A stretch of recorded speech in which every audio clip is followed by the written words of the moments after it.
What's oh you're good. What's going on, guys? It's your boy Forte. I'm here with the homie SloMoBackSlap for another amazing episode of Damage Per Second Podcast 163. We had the Xbox Developer Direct that popped up today.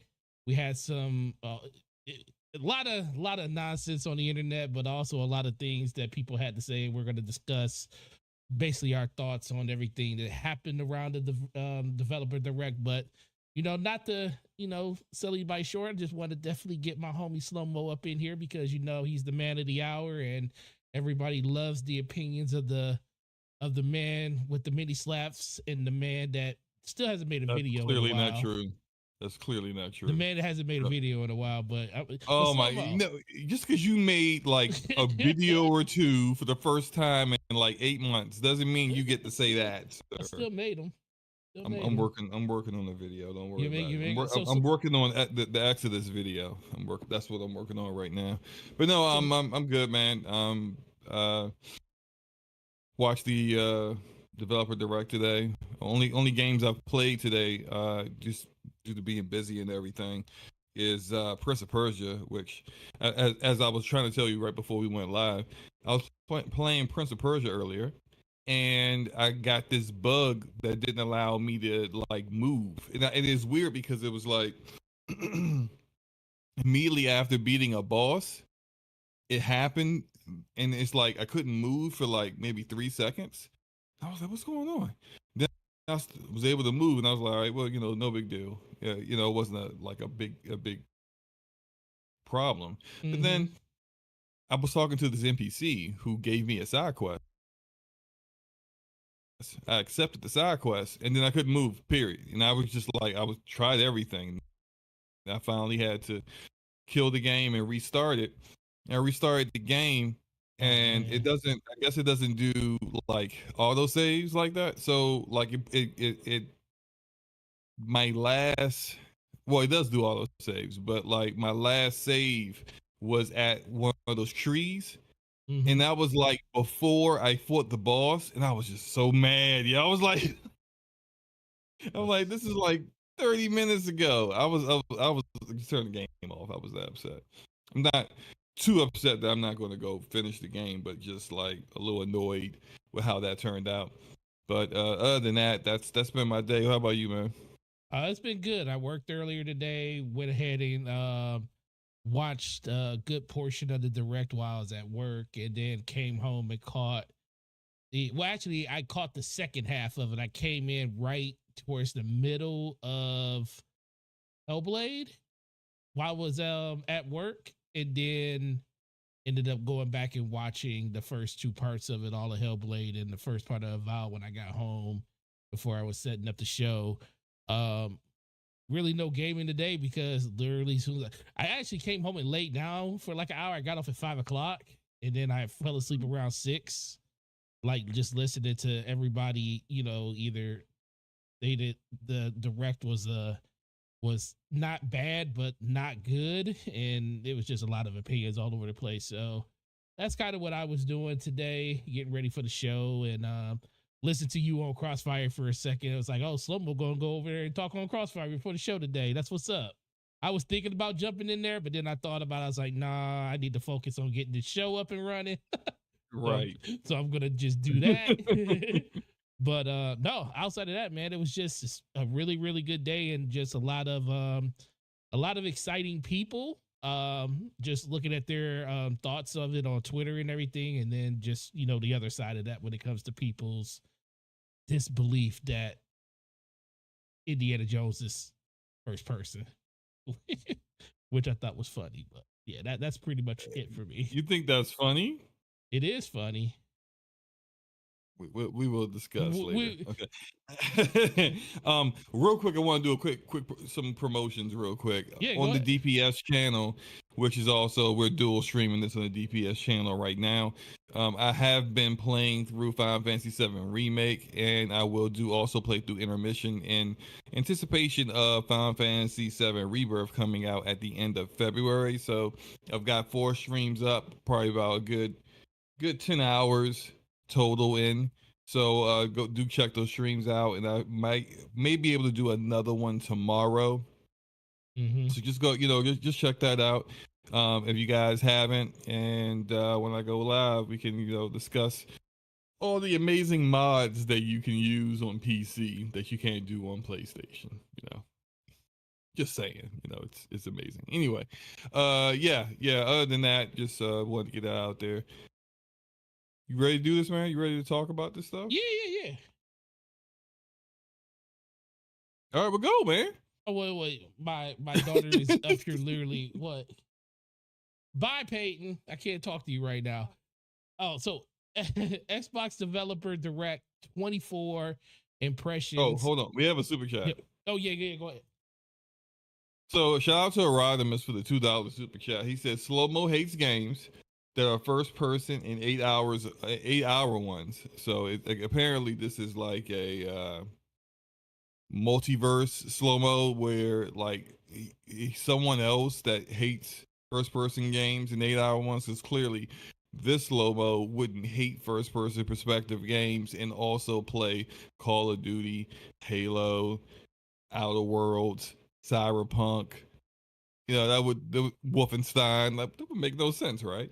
And also 8 hour games. So even though I've enjoyed games that only took me 3 hours to beat, like Tacoma, or 8 hours ish, like the first Hellblade, or Miles Morales, which probably I platinum that probably took me about 10 hours, all 12 hours total. It's just funny how people, when you have a perspective about a game, people blow it out of proportion. Listen, right, Erodimus? Listen, man. My whole thing is Call of Duty campaigns have been short forever. We're talking about 8 to 9 hours at the long end, maybe 10 at the long end. And this isn't even it's nowhere near as short as Modern Warfare 3 was when it was 3.5, 4 hours long. Well, we'll technically, talk about that. It's not really the Modern Warfare campaign 3 campaign is not really 3 to 4 hours long if you're not playing on like recruit.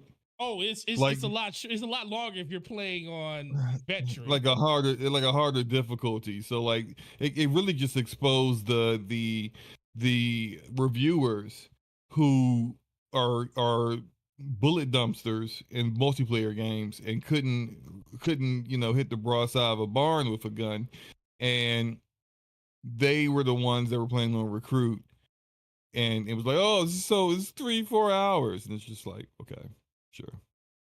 What difficulty are we playing that on? Did the enemies just fall over dead as soon as you looked at them? Like, come on now. Anywho, let's get into like you want to start this with Avowed first? It looks like you got it in descending order of everything that was shown. Yep, sure do. So let's talk about it. Avowed. I didn't too much care for the first time that I saw it because I felt like it didn't look. I already knew it wasn't going to look as good as they showed the first time because that was a misrepresentation of what I think the game was going to look like. And I tried to tell people then, I said, don't get caught up on the way the game looks, because it ain't going to look like that. And I was kind of taken back a little bit, like not trying to say that the overall aesthetic of the game can't be what they're going for, because that's kind of the aesthetic that Obsidian has went with for a couple of their games as of now. So I really didn't have a problem with it. It was just more of, I'm tired of developers or just publishers in general showcasing a trailer or a reveal trailer one way and then your game being completely not different that art direction, or like not as much, like not even in the same realm. Not even in the same realm. So I was kind of taken back from that. But this one, even knowing that was still more of the case, I was actually more impressed with the overall look and feel of this game. I've never been a huge Obsidian fan when it comes to just the overall look and feel of their games, but something about this game when I was looking at it, especially once I got a chance to see it in 4K, like this actually looks really good.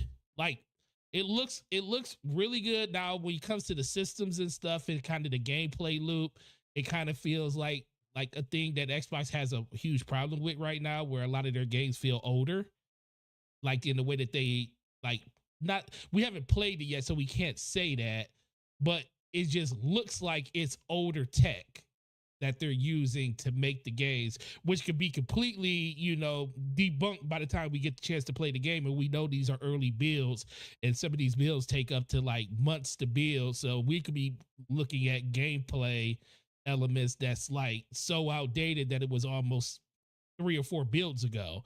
So the game could be completely different, and they still had a lot of time before this game does release.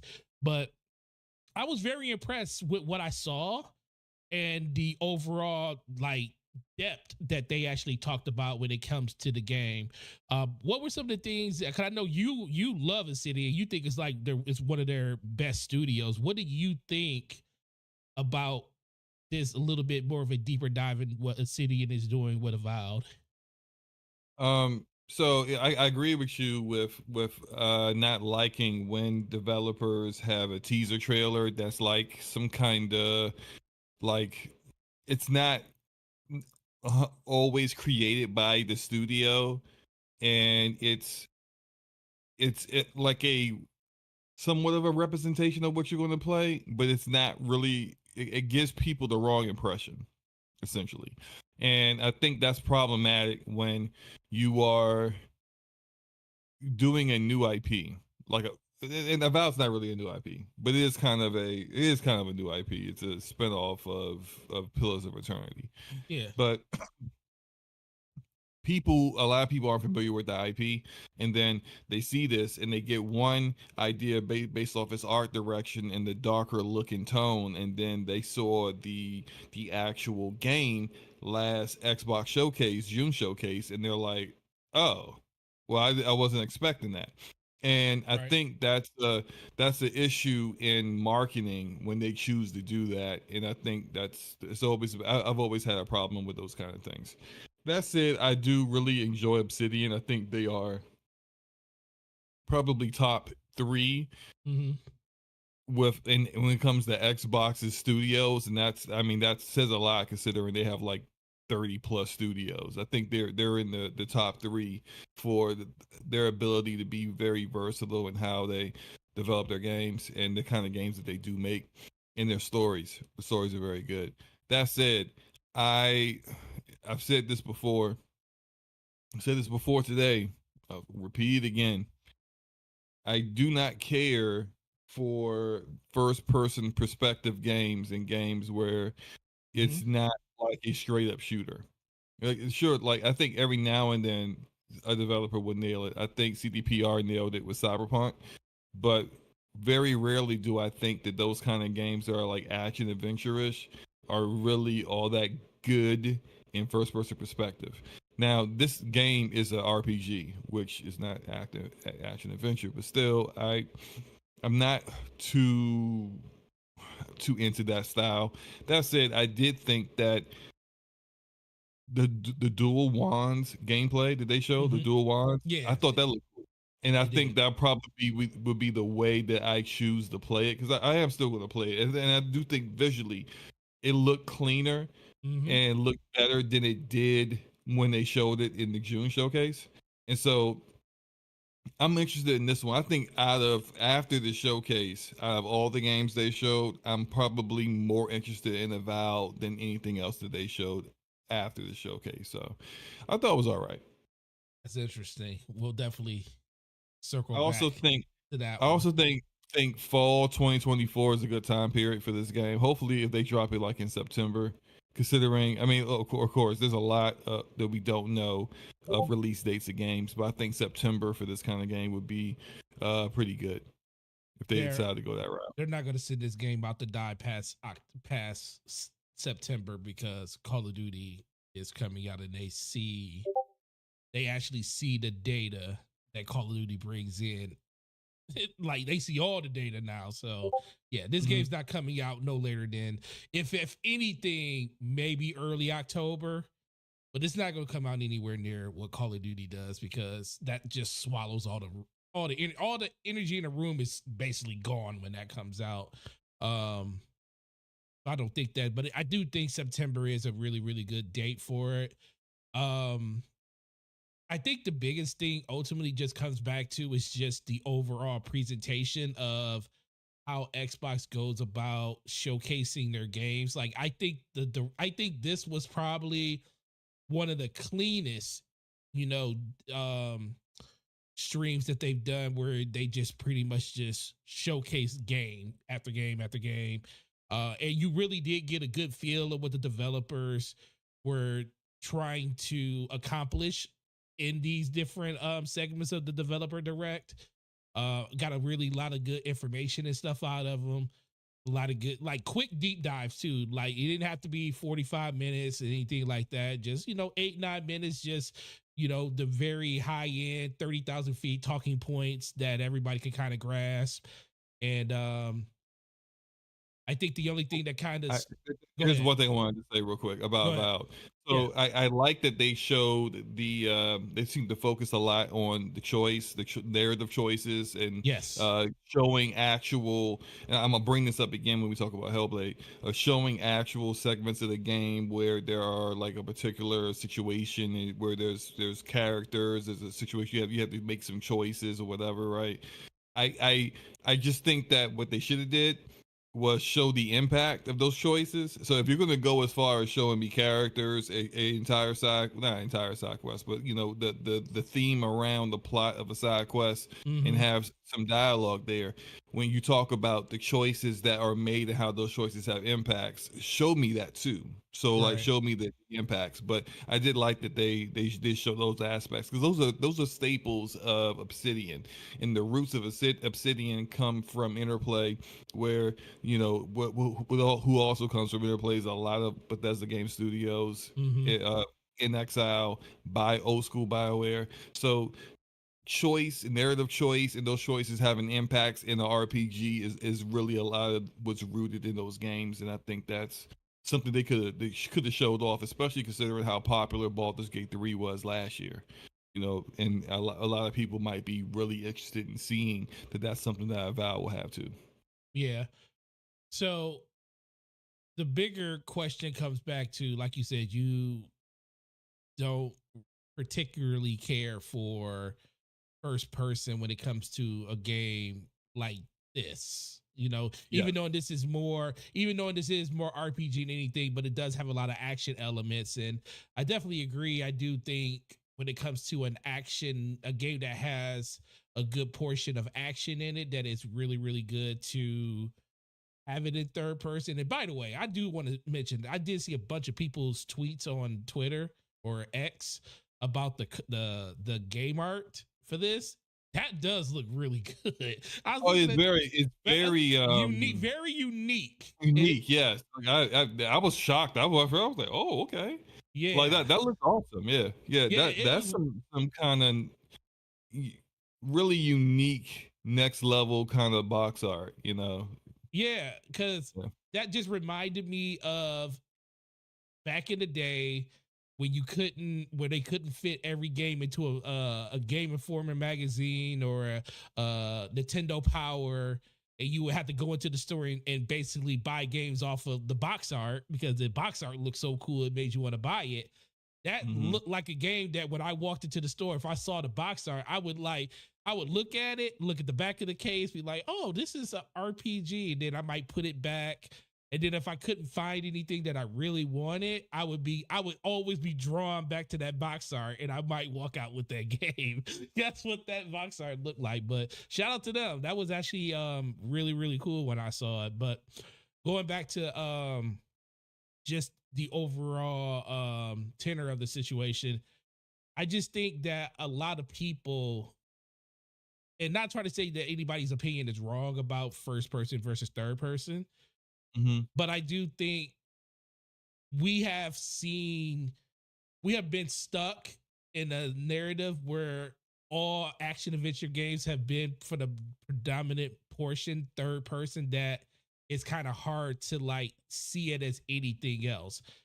I don't disagree that it's better in third person, but that's pretty much because 99% of the games we play that are like that, they're in third person. Like we talk about the PlayStation formula with over the shoulder action adventure, third person, narrative driven games. And that kind of seems to be the same narrative that is kind of creeping in with these games. Like, it's not that people are saying that it's horrible, it's just that people are saying they don't It's like not it. their preference. It's not that. Exactly. It's like it's hard to have these nuanced conversations when people think in such black and white terms. Right. Oh, I would prefer a third person perspective. Oh, you hate it. Right. No, Exactly. That's I what it seems. literally did not say that. Like, Exactly. You didn't take say your that. fanboy goggles off for a moment and just like see what's actually being written, but what people say, or hear what they're actually saying and not what you want to hear. It's like some people just want it. Everything's great. I love everything. It's perfect. It's the most perfectest game that's ever existed. Every single one, all 5 games they showed, awesome. Like, do you really think people believe that? Do you really feel like that's someone's actual, true, genuine thoughts on those games? I mean, if that's the case, go, like there are plenty of podcasts out here that would just, be free propaganda mouthpieces for that kind of thing, but that's just not going to be us. No. So it just is what it is.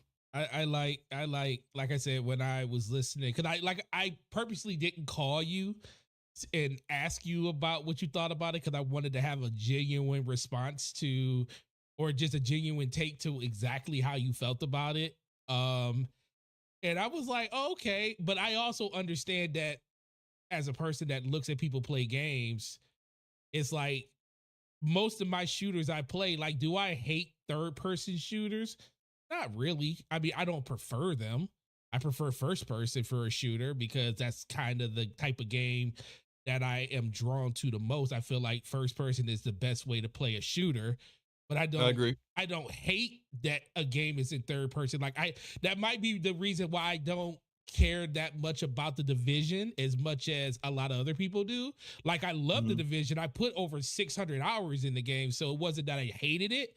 It just wasn't my preferred way of playing I that don't type want of to talk game. about how many hours I got in the Oh, division I know you because have a crap ton, because it kind of it marries might both be a things you year out like. of my life. It might be a year out of my life or something. But no, look, like That's the I same thing agree. for me, I though. I I agree with you about first person versus third person when it comes to shooters. Like I really enjoyed Rogue Company, and I've got a ton of time in that game, and I think that game plays really really well. Mm-hmm. And but it's third person perspective. It's not saying that like when you have a preference for a certain perspective of gameplay for a particular kind of game, that it's impossible Right. for the opposite perspective to be good or to be considered good by you. But Right. it's what you would prefer, and it doesn't mean that like when the game comes out you're just like I'm not trying it, even though there are some people, and I'll bring this up multiple times because this is something that's probably gonna be brought up with Indiana Jones. There are people out there a uh, who genuinely have a problem with first person perspective games. Like, it makes them feel ill. Yeah. They get I forgot the word that they have, but like we've had, shout out to Eric Cuts for the win. She's been a guest on the show multiple times. She feels that way with a lot of the first person shooters. Some of them she can play Halo, but she can't play like Call of Duty. She couldn't play. I played Splitgate with her, and after like 3 matches, she had to bow out. It was making her sick. And so for some people, for them, it's like they really want to play these games, but then they can't deal with, for whatever health issue, they can't deal with that perspective. So that's something that's valid that people Yeah. should acknowledge as well. Yeah. Cool. So Avowed comes out this fall. No exact date on it, but I am happy that at least gave us a release window for what time of this year is coming out. And I also love the fact that they kept it to 2024 with all these games that they did talk about and announce at the showcase. Your thoughts on the second official showing of Avowed? Where would you score that at? For Avowed specifically, Just Avowed specifically. I'm doing a score for just one game for the showing. We're gonna do one for each one. I mean, in an 8. Oh, that's actually that's a lot higher than I thought you would have gave it. No, I said I liked it better than everything else that was shown. Oh, you did say that. That's true. That's true. Ooh. Yeah. Well, I'm about the same. Like I said, my initial take on it was I didn't like and I think it was just because of what they showed the first time when it came to the reveal trailer, and I was kind of taken back the first time I saw it. But after knowing that this is going to be pretty close, the closest you're going to get again to the final product before it actually releases, I think this is a good spot for it to be in, and I'm in that same boat with you. All right, moving on to the next one, Hellblade 2, Senua's Sacrifice, or Senua's Saga. No, not Sacrifice. Sacrifice the first one. The game that I care about the most at this showcase. Didn't need to see that much more. I cannot see more of Hellblade. It's the, like I always touted, it's the one game that's on my channel that I literally felt like I loved it so much, I literally did a review for it. Like, there's no other reviews on my channel, but for that, because that game impacted me on a mental level so well that I was like, I have to like talk about this game, and I just did a review for it. So there was a lot of different things I wanted to see, or not wanted to see, or was hoping to see. But I do think, like a lot of people have been saying, a lot of the stuff we saw for Hellblade 2 was stuff that we already know, things that we already seen. Yeah. The narrative is pretty much the same. We just got a little bit more deep dive into the overall function of what they were thinking for certain parts of the game and stuff. I think that was a really good insight, but I'm not disappointed. The thing I think I might have been more disappointed if we didn't get an actual release date and it's coming sooner than it's actually coming later than I thought. I was thinking March, like April, early April, late March. We're actually getting it in May. We talked about that last show. We thought it would be coming out before the June showcase. That's all I just kind of figured they would have a release date for Hellblade because it's the one game it's the first game that they announced when they announced their new console. And so I kind of figured like that game has got to be the most furthest along out of all the games that we're going to show today, and that they will have a release date for that game because it's the closest to being complete. Right. But I do agree, like nothing that we saw from the Hellblade section of this show was anything that we hadn't seen before, and that including the combat parts that I feel like somewhat just off the trailer from the VGAs that I saw more on that than I did today with this developer direct, because at least with the trailer they showed before, I saw that she can use different weapons. I saw that there is a companion that might actually have some kind of influence in the combat. Like there was at one point she's on the ground and the enemy's about to like hit her, and then like this guy comes and tackles that dude. What I would have loved to know more about on the combat, instead of them saying that, oh, we did all these new animations and the combat's gonna be more visceral and and you're gonna feel like you're just barely scraping by. I would have liked to see that. I would have liked to have them kind of similar to how Avowed broke down how the narrative choices work. I would have liked them to actually break down, like, so here's Senua using a different weapon, and here are different animations that will, you'll see when you're using that different weapon. Or maybe, I don't know if this is true or not, but the other guy that that can be a companion, you can like hit a button to have them distract the enemy, or if you get knocked down, you can have them help keep you from getting hit again as you recover, that kind of thing. Like something there to kind of show me something that I hadn't seen before already. I mean, from what we got today with Hellblade 2 is we got a release date,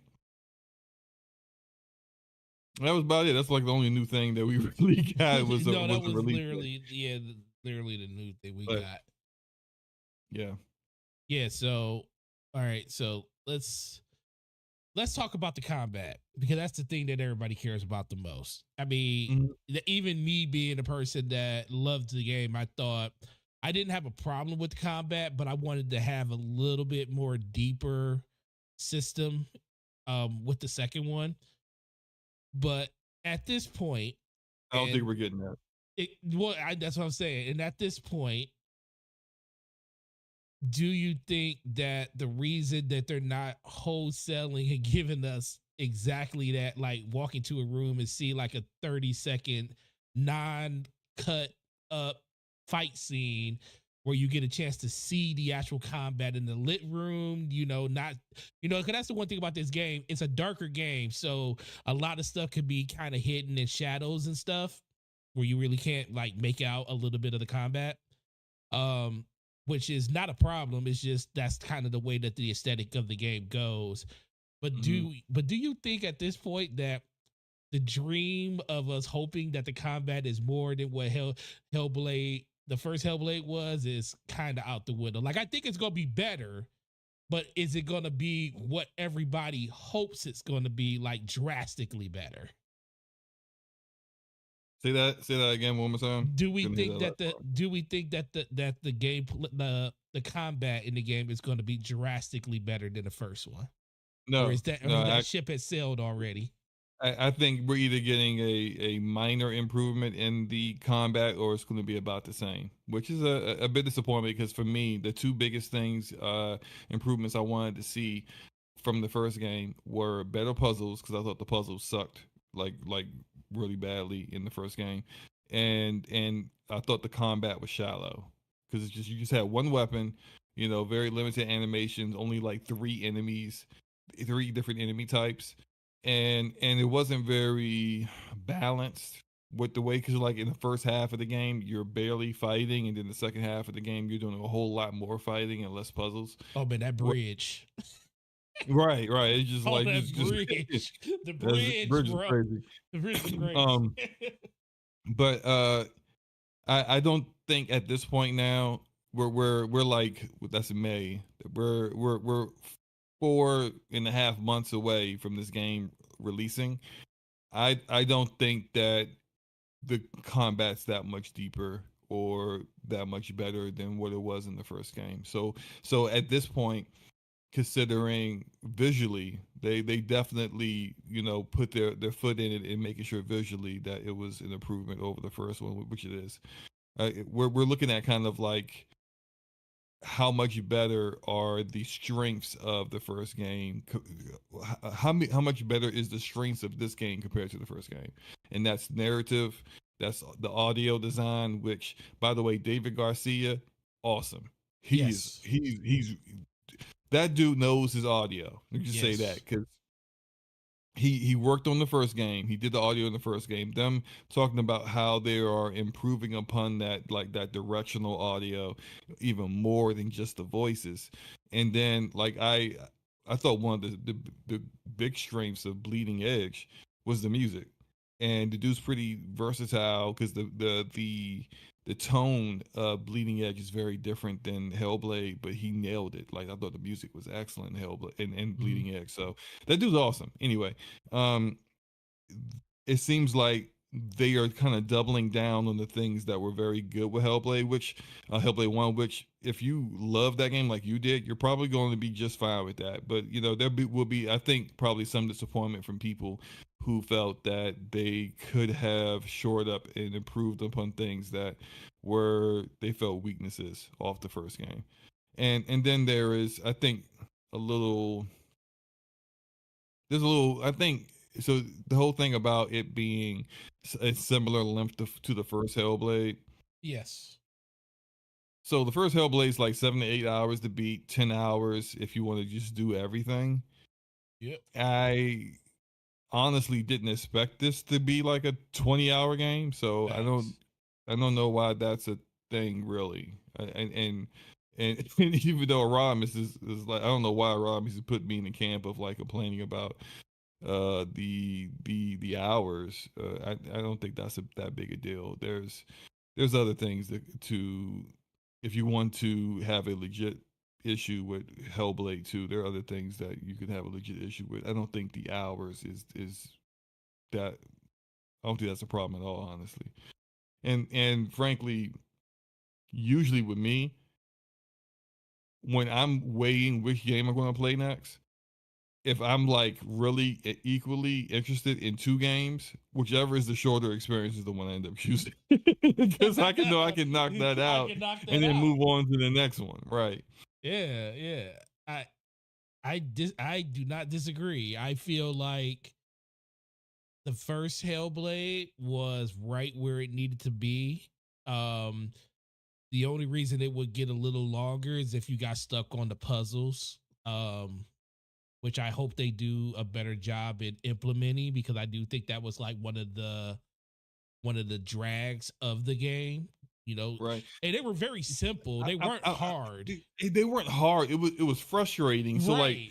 I let gotta me get say, this perfect angle to get this branch to yes, line that up with this angle. branch. Yeah. I remember there was one part, and I can't. It was like on a platform or something. It was like a little bit later in the game, and I literally was about to throw my controller. I was so mad because I'm like, I know this is the answer to the puzzle that where I'm standing, and Yeah. it's like it just would not activate. I'm like, this is completely lined up. Like I don't see anything in the three different distances of these three things that had to line up for the shape for it to be like a problem. And I literally had to like walk away and then go back to it like 5 times for it to finally like activate that I got the puzzle right. I was just like, yo, this is Right. if I get one more puzzle like this, it's just like I'm not cool with this. But um yeah, if they I would like prefer if they did like a different kind of puzzle for and that not just the same kind of puzzle every single time, because it was always those kind of puzzles. They kind of like switched it up a little bit near the end, but it was always that kind of puzzle that was Right. just like come on, can we do a different kind of puzzle next time? But I don't disagree. I do think that is the biggest thing that kind of threw off a lot of other people. Like, it was always like this perfect angle you got to get this branch to line up with this branch to make this symbol on the ground, and you know the sun got to shine at this angle. It was.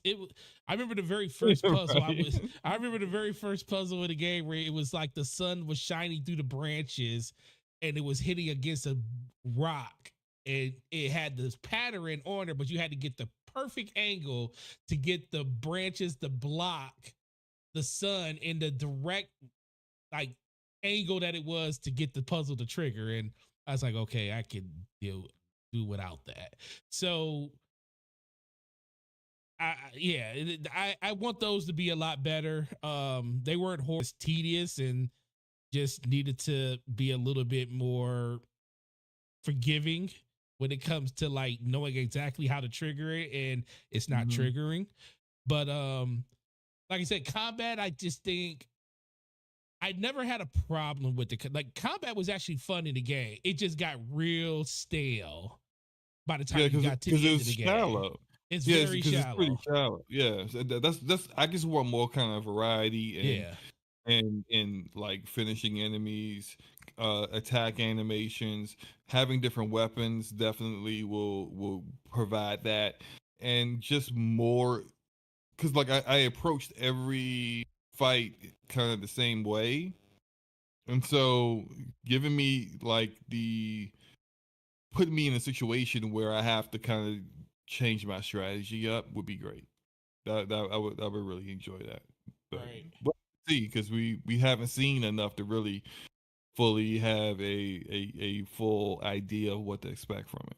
Well, the one thing I will say, it looks like they added full blown finishers in the game. Mhm. Before, if you hit them in the back, like with the right attack, you could finish somebody real easy. This one, it looks like they actually have finishers, that you could trigger. I like the dodge mechanic that it looks like is in the game compared to the one you had in the first. This one looks like it's a little bit less aggressive, and it actually makes it look like it actually fits inside of the gameplay that you're actually doing at that point. So there's a lot of things I do like about it, and I do think it's going to be improved. It's just that, I don't know. And the thing is, hopefully, I'm hoping to be even more surprised about it. The fact that they aren't showing a lot of it, and it might be the fact that the game is not as long, and the parts of the game that they would really showcase that type of in-depth in gameplay are parts of the game that you just don't want to spoil. So Okay. it could be something like that too. So I definitely want to give them the benefit of that, because this is the thing. It's not like they don't know that combat is the number one thing that everybody wants improved. And then the second thing is the puzzles. Everything else in the game was perfect. The narrative, I don't feel like, even though some people felt like you did way too much walking in the beginning of the game and way too much combat at the end, and it wasn't a balance on it. Mhm. That was really to each his own type thing, because it never really bothered me, especially when you get to the end. Like I said, the bridge encounter was ridiculous. It's like, dude, I felt like I was fighting there for like 50 minutes. It was crazy. But but outside of that, everything else was good. I just think that at this point, Xbox they have a winner on their hands when it comes to this. It's going to be a great looking game. Um, the perception of the game, I don't think it's going to have nearly the weight of Xbox on it as Starfield had. So I think that's going to be a huge benefit to this game, where people are just going to go into the game and just enjoy the game for what the game is. I'm just happy to finally see a release date for it and see that it's actually coming. But the last thing I want to ask you about this game is, now that we have this release date and we actually have windows for the other games that they announced here, May is the earliest that we're going to get a game from a first party Microsoft studio. That means there is no first party game coming in the first quarter of this year. What do you think about that? Trying to get a game per quarter is really difficult, Mm-hmm. and this won't be the first time that they don't have a game in that quarter. That said, platform wise, for platforms and first party, they're delivering more content than their competitors. So I mean, yeah, I don't really think that is you can really complain too much on that front. I agree. As long as they got games to play. So as long as the games are there, that's all Right. that really matters. Ooh, um, Hellblade. Can't wait for that to come out. Comes out in early May. All right, Vision of Mana. Have you played any of the Mana games before? Yeah, back in the day. Back in the day, yeah. I played Secret Yeah. of Mana on my Switch. That was the first and last Mana I have ever played. They're cool. What Yeah, did you I really think this was a huge get for them, and it's was? not like it's huh. No, I said it was. Oh, okay.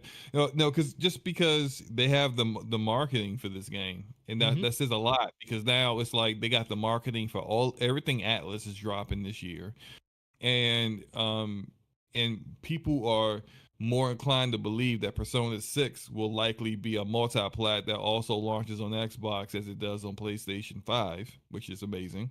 Mm-hmm. And then they also have now a better relationship with Square Enix, where they're getting Final Fantasy 14 that's coming out on Xbox real soon. I can't remember the exact date, but I know sometime in the first quarter. You got that game coming out, which is a massive MMO, probably one of the most popular MMOs that's out there. You got Persona 3 Reload in Game Pass next month. You have and you've got the what is it, Metaphor something Ricasio, whatever the heck it is, that new IP that's coming. And then with Square Enix, with themselves, you have Vision of Mana this summer that you got not in Game Pass, but you don't need it in Game Pass. You just got it on the platform, right? And so, what I would hope to see, because the game looks good to me, I think the game looks good. I'm gonna buy this game on PC, but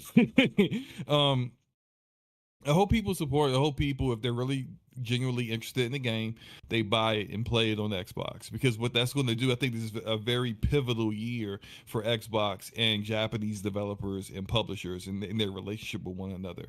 Because if these Atlas and Square Enix games do really well, I can see other developers beyond 2024 saying, it, these games may not do anything on Xbox domestically here in Japan, but overseas, we're making money off of it.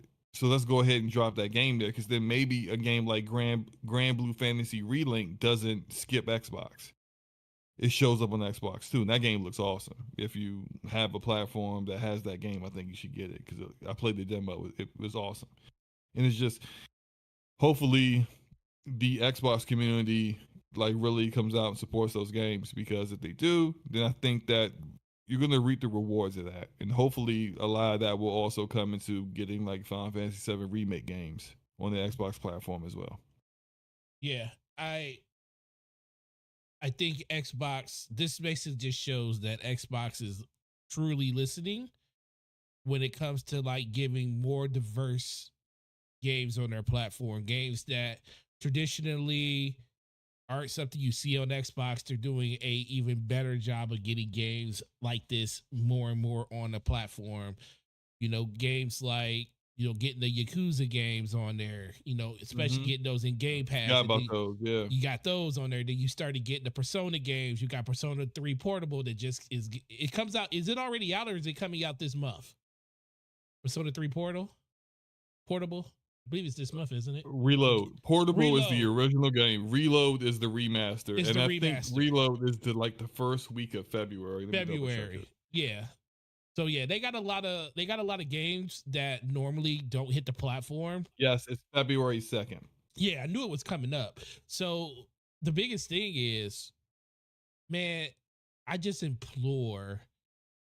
I have no dog in this fight. I mean, you, even SloMo, you have no dog in this fight. We're just fans of gaming. We have Xboxes because we like the ecosystem. I've always been fond of just the Xbox ecosystem and everything and the things that they bring. And I like the fact that they're going out there to bring games that traditionally you wouldn't see on that platform, because they were more games that people wouldn't play over here. So I implore people, please download if you have multiple platforms and you were thinking about getting this on PlayStation, buy it on Xbox. It's the same game hopefully it's the same game. You never know. But if it's the same game, buy it on Xbox so you can show that, dude, we want these games over here. Even if if it's a game that's not for you, just tell your friends about it. Talk to people about it. Let them know, like, hey, Xbox do have these games, because that's the biggest uphill battle they have, is really, telling people about these games. And yeah, that's a Microsoft problem, because their marketing still sucks when it comes to stuff like this. They don't even market it. They don't even market their console being $350 over the holiday. It's like, which, by the way, that turned out to be do really well for them. It's last December, and at least in the United States, NPD, Circana, whatever you want to call it, their data came out today, I think. And it came out today. That December 2023 was the highest selling month for Xbox Series consoles in its existence. Yes. So that's pretty good. That was definitely due to the push for Xbox Series X, which Matt Piscatella of NPD said 2/3 of that was the Xbox Series X. And you couldn't beat it for $350, man. Right, $350 is a great price. You couldn't beat it. And you're talking about with games, like the Diablo bundle, like the base system by itself was $350. The Diablo bundle was $399, and I believe the Forza bundle was like $429. So it was awesome. And we sold it. Guess what? We sold all those boys, every last one of them. So shout out to them for doing that. But getting back to Vision of Mana, I just like the fact that they are doing this, and I just hope that the people that are on Xbox that enjoy games like this, buy it on Xbox if you enjoy it. You know, if you have an Xbox, buy it on there. You know, it's not like you probably buying anything else on there, because this is one of the few games that isn't in Game Pass. This is not coming to Game Pass. So this is a full-fledged release that you will have to purchase. And, you know, that's a whole nother conversation for itself, because, you know, Xbox is kind of, you know, built a narrative around wait for it to come to Game Pass for a lot of people, even though there are some people that will just go out and just buy the game, and there's nothing wrong with that. But I definitely want to see people support games like this just so we get more of them. And then the narrative of Xbox not having really good JRPGs on it can kind of dissipate over time, because now we're starting to see a lot more RPGs coming over, especially since they own a lot of the bigger Western RPG developers. They're inside of their stables now. Xbox has a lot of content that they can bring to people, but they're still missing some of that, you know, some of those genres like the JRPGs and stuff like that, like Final Fantasy, that we probably will Yeah, never I'm looking see at this. I'm again. looking at this Visions of Mana combat right Dude, now, it and I'm looked good, don't it? man. That I need to that play. I combat want to looked play this right good. now. I I was want like, to play this this right combat now. looked good, bro. I was like, You, yo, this looks you- really you know what it good. reminds me of? It reminds me of with less flair in the animations, but Genshin Impact. Genshin Impact, Genshin yeah. Genshin Impact plays like this, but it's less like the actual comp. Like the animation isn't quality isn't on the same level, which that makes it like MiHoYo, the developer for Genshin Impact, is like I think like 500 developers, so there are a lot of people there. But you know, and the team that's doing Visions of Mana probably is much smaller, for Square Enix, but regardless, animation, the difference in animation ain't that big a deal. The combat and how the combat plays looks very similar to that. And I enjoyed Genshin Impact's combat. I just couldn't get with the gotcha once it got to be What too much. and what do you think of the overall release window for the summer? I think that's a good time period, honestly, I do too. because so for a game like this, that's it's not the most visually eye popping kind of game, and then for at least the Xbox platform, not the most popular of genre as well. Summer is typically where less games are releasing, and there's less uh there's less competition. People are getting to their backlogs a little bit, trying to catch up from games that came out on the previous year or earlier in the year. Releasing Vision of Mana in the summer, I think, that's a excellent time period for it. Nope, I agree. All right, moving. Oh, well, let me ask you this about before we move into the next thing with Hell. Mhm. I meant to ask you about Hellblade. Yeah, Hellblade digital only, no physical release, $49.99. weird. I Yep. think. Look, I understood it when Ninja Theory was an independent developer and they self published the game. Mm-hmm. So it's cheaper to not, to not do physical copies of the game.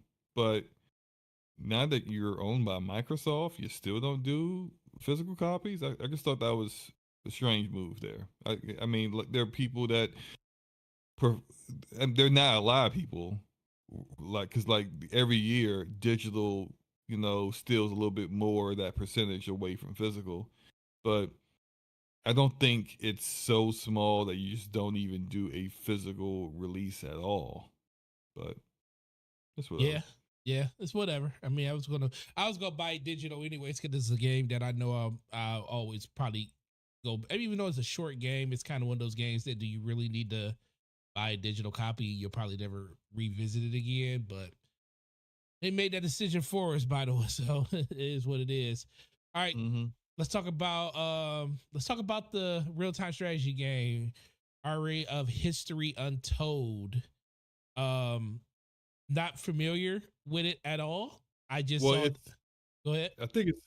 Oh, I'm not. I don't know. I don't know if it's a new IP or not, but I think it's being made by a lot of the prior Civilization devs, which I've Yeah, played Civilization before, I have to. and I enjoyed it. Like I remember playing it on. I actually played it on my iPad. But the most recently I played it on my iPad, and I used to play those games a lot when I was younger. I don't play them too often anymore, and yeah, I'm not checking for this one. I don't care for this one. Yeah, how do you feel about?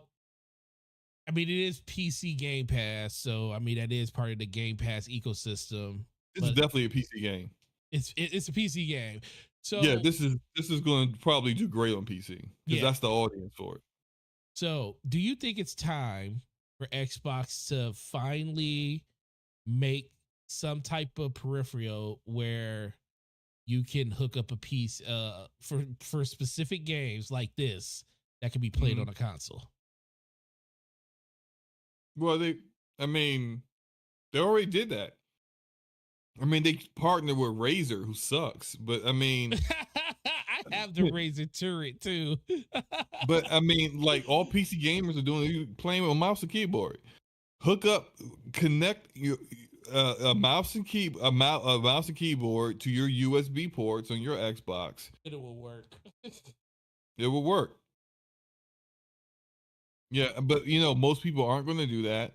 If most people try the game, they're going to try to play it on controller. You have to have a controller option. So, like, I don't know if is this coming out like on No, Xbox the same time as PC? no, it's Oh, I PC. assume not.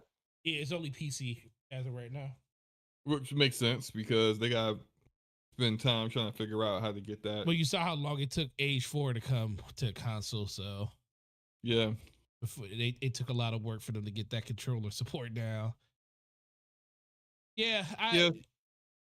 I Go ahead. think I don't know. I just it kind of sucks. I will say this as an Xbox fan, whereas if you're at an Xbox developer direct and you showcase a game that you can't play on your Xbox, I don't think there's anything wrong with that because it's Xbox's decision to do that. But I do think The console's not that important no more. exactly, you're literally telling people like, okay, well, one of the 5 games that we're going to show here, one of them you can't even play on your console. Yet. Yeah, But yeah, yes. exactly. Big yet. You right, yet. But who knows if you ever will? The console's not that important to them anymore. Right. You're right. I mean, it's important, but it's not so important that they're going to forego a surefire popular title on PC and delay that so that the console release, which is barely going to get like when you look at the percentages of like how many people are playing this game on console to PC, is likely going to be single digit percentages on Xbox. Are like you really going to delay the game so that yeah. like the 3% people on Xbox can play it? At no, the game's ready. Launch it. They'll figure out how to make it work. A simplified version of it working on console, and then those 3% will jump on that later on. Right. All right. So move on to the last one that they showed. Let's talk about it, man. Indiana Jones. Here we go. Indiana Jones. We about to fight. I have some thoughts. It has some rebuttals for people out here. I mean, it may not be as bad as some people think it is, but I was very impressed. I went into this nervous to see what this game was going to be like. I was like, man, we talked about it last week. I said, man, they can really screw this game up by making some bad decisions. And we talked about it last week, first person versus third person. And I was like, if they could come up with a hybrid way, and you talked about, yeah, that's good, but then they got to make sure the animations are synced up and everything. And you're absolutely right about that. But before we get into just the third person versus first person thing, visually, this is it. That's Harrison Ford. It ain't nobody else. The game looks phenomenal. I really like the overall aesthetic of the game. Some people started putting up pictures of Nathan Drake back in 2016 and what Yeah, we I got think here. visually it looked all right, but I didn't think it looked like amazing visually. No, I It don't looked think it, but okay. I don't think it's going, I don't think it's, when I looked at it, okay, perfect example. When I look at something like Uncharted or Last of Us, it looks ultra realistic, like to the point where I'm like, I mean, not that it looks real to like real life, but it looks like the closest you're going to get a video game almost to looking like that. Where I think this still looks like a game, but if you look at it like in certain scenes, it looks like you're watching an Indiana Jones movie at certain points. I'm like, the aesthetic of the environments of the game Yeah, they look nailed that. real. They nailed the They aesthetic. nailed Yeah. it. And that's what I'm talking about. Like, I don't think like the game doesn't look better than Last of Us. It doesn't look better than Horizon Forbidden West. I think those are still some of the kings of what a game could look like if you actually just want to push the driver, push the overall aesthetic of the game and the visuals of the game to its fullest. Those games can't be topped right now until somebody finally does it. But for what the IP of this game is in the way it looked, I was like, yo, this looks like Indiana Jones. Like I'm literally looking at an old movie. It looks good. And I really was shocked that it actually came out because I wasn't thinking it was going to be that 1-to-1 almost. It looked really good. But what were your thoughts about just the overall look and aesthetic and graphics of the game? I'm glad they decided to try to do Harrison Ford's face because he is Indiana Jones. I think they would have encountered some of the same criticisms that Crystal Dynamics and Square Enix got with Marvel's Avengers when they chose not to do Robert Downey Jr.'s face for Tony Stark Iron Man. But it would have been worse for this because Harrison Ford, the only like It's only look one to person that Indiana. played There's him. only there's only one person that's ever played him, and the only look to Indiana Jones is Harrison Ford's face. To not do that would be just like I can see a lot of people complaining about that. Oh, been That hell. said, I do think there's kind of a little bit of an uncanny valley going on with some of the facial animations, although they are like Yeah. better than what you see with some Bethesda based games, but there's some time there. Like they only said 2024. They didn't say a particular season, which to me tells me this game could actually like they wanted to come out this year, but it might slip to like early Q1 2025 if it has to in order to make sure the game is ready to go, which is fine. Never Right. complain about games really getting delayed. But visually, I think some people are being a little harsh with the visual criticisms because it's not finished. And I said the same thing about Spider-Man 2 when people were complaining about its first gameplay reveal and people were pointing out certain things about the game the visuals that didn't look great. And I'm Right. just like they got even less time with that game from the summer like May, I believe, when they showed that last year to when they released in October to make it right. And although visually it doesn't Spider-Man 2 isn't like the best looking game ever, but they definitely improved upon what we saw in that PlayStation showcase last year. Same thing with Indiana Jones. They have time to improve it and they likely will because this is the time period and where the visual improvements happen. And yeah, they're definitely going to take care of that. I think it's running on ITech. I don't know which version of ITech.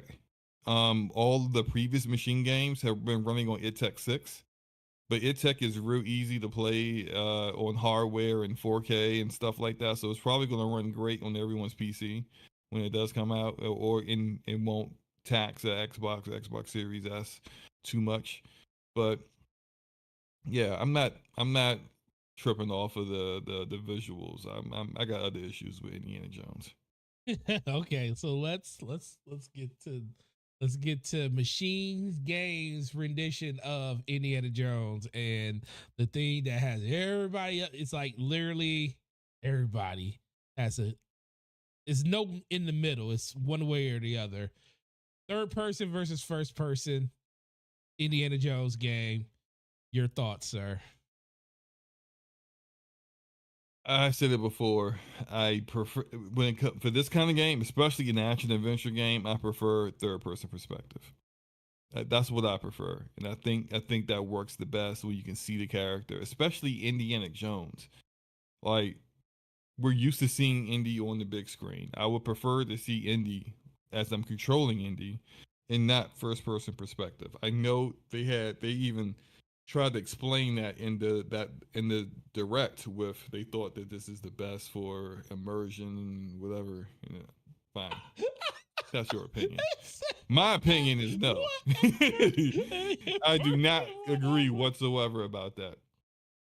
I would prefer it to be all in third person perspective. And I don't like how the game plays in first person, but then when you do certain stuff like you use the whip as a grappling hook, or you're sliding down like a zip line with the whip, that you go to third person and switch back to first person. I think that's I'm not a fan of it. That's it. I'm still going to play the game, but I would have preferred it just stayed in third person. That's you were very respectful with your breakdown of first person and third person and why you prefer it to be one or the other. Yeah. Also, the melee combat looked. Well, I don't disagree. Yeah. Melee combat. I was like, oh. Wouldn't you prefer to see Indy like punching a dude and seeing the impact those punches really do, with like him winding up and act like, instead of these little arms just pop out from under the screen and just start snapping somebody in the chin? Come on, man. Like, yeah, go ahead. And then like you're using the whip in combat, which makes sense because Indy uses his whip, pretty frequently. And it's like using the whip in combat. Like I would have preferred. I can see how, because I know some people will be like, oh, but if they just did third person perspective, people would be like, oh, it's an Uncharted clone, it's a Tomb Raider clone. But like neither Lara Croft or Nathan Drake uses a whip in combat. You could have really used that as a way of really making it different than those games and how it plays and how it feels. And it's not. And so, and again, I bring up the people that have, issues with first person perspective games and not being able to play them like this. Imagine if, like, this is an IP that's known outside of this kind of media. You get people in who are going to try out Indiana Jones specifically because they like Indiana Jones, and they may not even own an Xbox, or maybe they decide, hey man, I'm going to get an Xbox for this game because they actually renegotiated their contract with Disney to make this exclusive. But then it's like, oh, I can't play it because it's first person perspective, and it's just, I think that's a miss.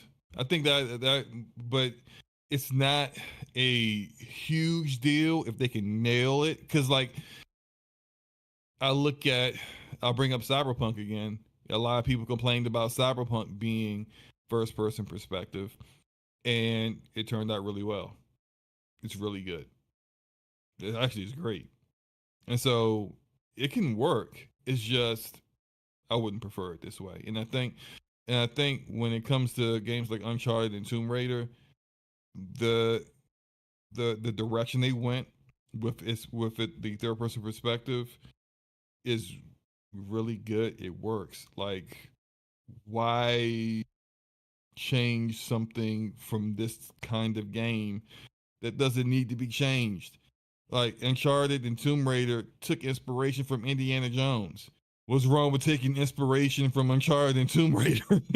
Just doing the same thing. It's just I would have preferred it in third person perspective. I do think though they've nailed like the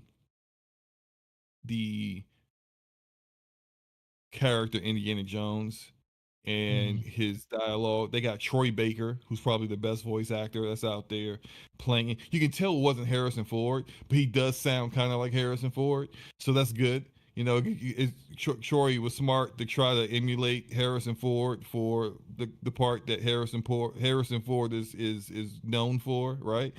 But the gameplay wise parts, I just think that they are kind of put themselves in a interesting spot with this. Yeah, interesting spot. You and a lot of other people in the community feel this way, and I'm not going to tell you you're wrong, because you're not wrong. I will tell you the only part of this game that I feel like truly suffers for not being in third person is the hand-to-hand combat, because I can't get out of my head how Uncharted 3 starts when you're in the bar fight and it was like one of those scenes, you know how PlayStation likes to do, like you think it's a cutscene, but you're actually in the cutscene and you're actually interacting in it, and a person hits you and then you have to hit them back. And I'm like, yo, I'm actually controlling this. That's what I when I first saw that for the first time in Uncharted 3, I was like, yo, this is brutal. This is cool. So I do agree when it comes to the hand-to-hand combat. I feel like third person could have been best for this, but that's why I also felt like finding a way to be able to toggle between the two. I think they kind of met more towards the first person side, saying in certain events, like you said, we're going to make it third person, and then the rest of the game is going to be in first, which I don't have a problem with. I just feel like if you're going to go hand to hand, if you're going to do hand to hand combat, it should kind of put you in third person. But I also think that this overall aesthetic they're going for brings more immersion to the game. I think I can see a lot more people being Indiana Jones and not feel like they're watching Indiana Jones. Because like a lot of the people's comments I've been seeing is, oh, I want to see my avatar. I want to see Indy. But a lot of people that play games like this, that get immersed in stuff like that, they just want to feel like they are that character. And that's one of the things that first person brings to you. Now, I would never disagree with anybody on a topic of first person versus third person on the game like this, because I feel like it is 100% a lie if a person tells you a game like this shouldn't be in third person, because that is the overall, I won't even say the best way to play it. It's just a traditional way that a game like this is played, compared to just like the game we talked about earlier with Avowed. It's not that people can't do it. It's just that they prefer a game like this to be this way. I just happen to like the way that they went about showcasing this game. And I wasn't too taken back by seeing it in first person. Like I said, the only thing that kind of threw me off was the hand-to-hand combat. I was like, yeah, I can see where a third person would definitely help that out a lot. But I also think people can pick apart anything if they take enough looks at it, you know, especially if you're going into a conversation not liking something. Even if it's not as bad as people are making it seem, you will find a reason to make it sound worse than it is. And I think that's what, and that's not saying that you're doing that. I just see a lot of people saying things like that about the differences between first person and third person. Like, for me, it's like, I think the developers made a stylistic choice where, yes, they probably didn't want to get compared to, you know, Tomb Raider or Uncharted. They wanted to kind of make their own game. And I can also see the part where people said, well, shoot, those games got their inspiration from Indiana Jones, so why can't Indiana Jones do that? Right. You know, so I can see both sides of it, but I also see, like, you know, these are the developers of Wolfenstein, and this is and let's think, we don't even really truly know how long this game was in development, because it's coming fast. It started in development before they even before Xbox, before they acquired ZeniMax Media. Oh, so it's been in some development. Years. It's been for a while. Yeah. Okay, so it's been long enough. Okay, So, but that's not really about. It's nothing to do with Microsoft. This is a no, this is a stylistic a choice that creative they, choice, a yeah, creative they did decision this. to kind of do that. And I just kind of look at games like, or developers like, for example, Arcane, who's only done first person perspective games, is doing Blade, and Blade is going to be third person perspective. Like that's a can you imagine playing Blade in first person? Like I just can't even imagine not looking at Blade and not looking at like when, especially when you look at the movies of Blade and how Wesley Snipes portrayed that character with all the kind of like the style that he put into it, the combat scenes, like to not really see the character, like, eh, you know. And then you look at Guerrilla Games, like Jeff in the chat mentioned Horizon. People forget that Guerrilla before that was making where what is the name of that Killzone, the Killzone game, Yeah, Killzone. first person shooter. Can you imagine the Horizon Zero Dawn and Horizon Forbidden West being in first person perspective? It would have Look, been two. It would have been two rock, literally. right, and they put so much.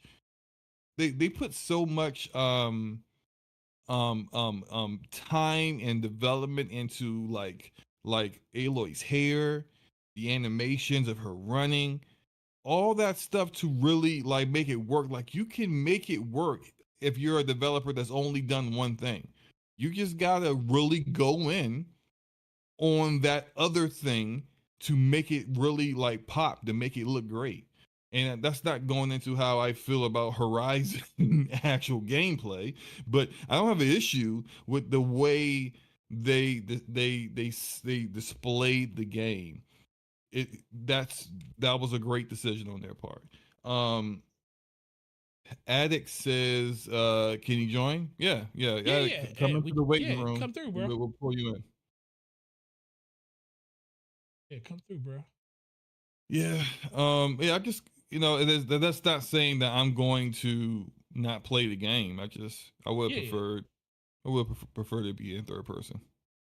No, I agree, and I think a lot of people kind of fall. I mean, let's be for real. More people fall in your camp than any other camp. But I think it's a lot of people. Like I'm looking at Dorian Gray. He's talked about it being more immersive. He wants to be Indiana Jones, not play as any, not see Indiana Jones. And then Erodimus, he talk about how Master Chief. It's a different game, but you feel like you played as Master Chief when you're in first person versus third person, even knowing that's a shooter and it's traditionally a first person game. I think a lot of people just like the overall like aesthetic and immersion that first person brings you. Like I'm one of those people that wonders how much better would Gear. Did they ask you this? Do you think Gears would have been better if it was in first person? Do you think it was perfect in third? It was perfect in third. Why? And then not only was it perfect in third, it really was innovative when it came out, and how well they did third person cover shooting.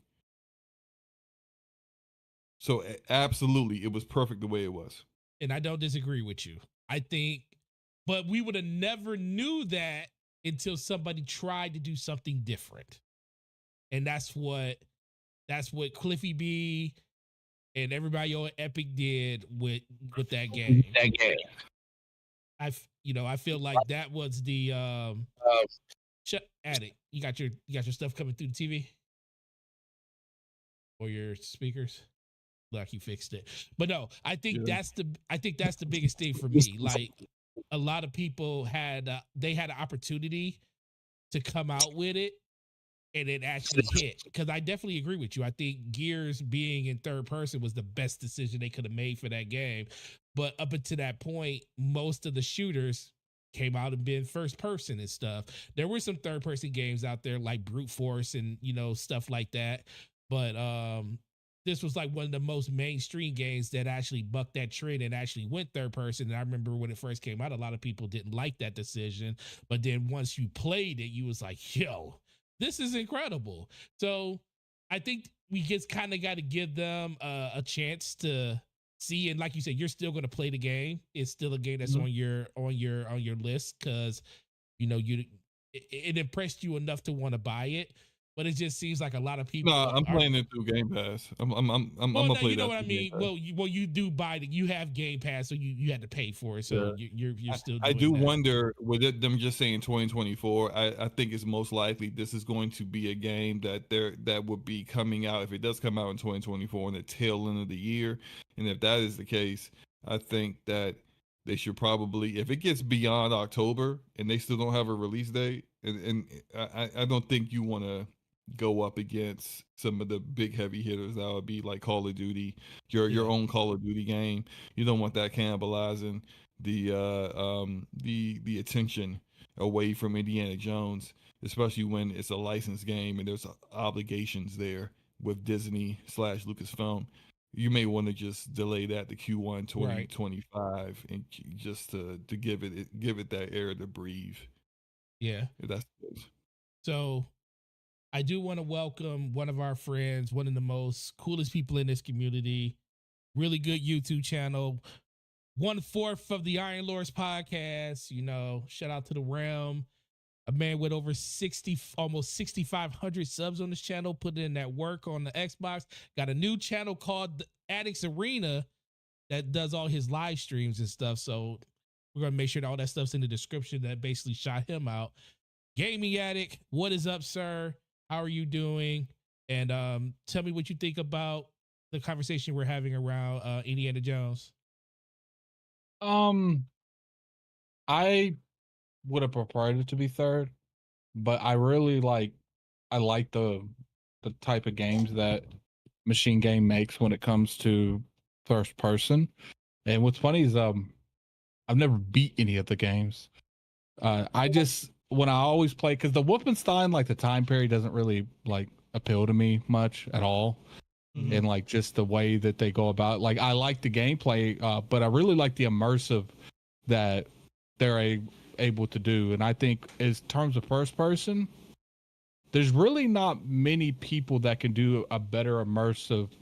Well, I wouldn't even call it immersive sim, but they're able to be. They're one of the few that I've seen to make it work. And it's their games are very immersive for what they are, and especially not being in third person, because I would say a lot of the most popular games are that are people like in these type of genres are third person. So that's the biggest thing I'm looking at. Like, as much as I would have preferred it to be third person, like I'm looking at what they do, and I'm like, you know what? If there's anyone I trust doing Indiana Jones, because it'd be different if they showed us like a god awful showing. You know what I'm saying? Right. That's not really the case. Like they did show us a pretty good showing of what they put out there. It's like, look, like I get it. People are disappointed that they wanted a different, aspect, but it's like what they showed was impressive. You can have a argument on whether or not you would have preferred it the other way around. But to me, what they showed isn't enough to just automatically assume it's going to be bad. I feel like they showed you enough and they showed you quality enough to where it's like, okay, let me at least see what they got going on. Yeah, I don't think it's worth people completely dismissing the game unless you're someone like I mentioned before, like the people who like they get physically ill in a lot of first person perspective games. I could see someone like that choosing to skip it due to that, because that's an actual health thing that they have going on. But if you don't have those kind of issues, I don't think it's worth saying, oh, this game's going to be complete garbage and I'm going to completely skip it. I don't really see people saying that unless they are they kind of fight for a certain camp, if you know what I mean. Yeah. So when you look at the gameplay, it's like one of those things. It's like, all right, I wanted this to be third, but I can see the vision. I just got to see it they execute it. Like, I felt like some of the most immersive first person stuff I've ever seen Machine Games has made it. Like at the beginning of one of the Wolfensteins where homeboy's rolling his way down the all the hallways in a wheelchair, and then you're shooting while putting your whole body on like this conveyor belt. Like they know how to do that immersive first person action adventure. And if there's anyone in this industry that can pull that off, I do believe it's Machine Games. Yeah. Well, I hope they do. I hope they do. I'm still gonna play it, regardless. It's like I say, I okay gotta to be disappointed. I gotta get the disappointment out of my system because and then get over it. I truly believe that's what it is. Everybody, like, the only reason I wasn't, like I said, the only reason I wasn't disappointed is because I didn't have an expectation that it was going to be one way or another. Like I said, the only time during that whole reveal that I was like, really thought about the differences between first person and third person was the combat. When it came to hand-to-hand combat, I was like, I think my biggest disappointment is you could clearly tell they already did a lot of the back end work. We're letting you see, Indy in certain aspects, on certain like climbing aspects of it, cutscenes. It's like you already have these character models in the game. Why didn't you just make it to where at the beginning they said, "Do you want to play it this way or entirely third person?" I feel like since you already went above and beyond, just take it home and give the people the option.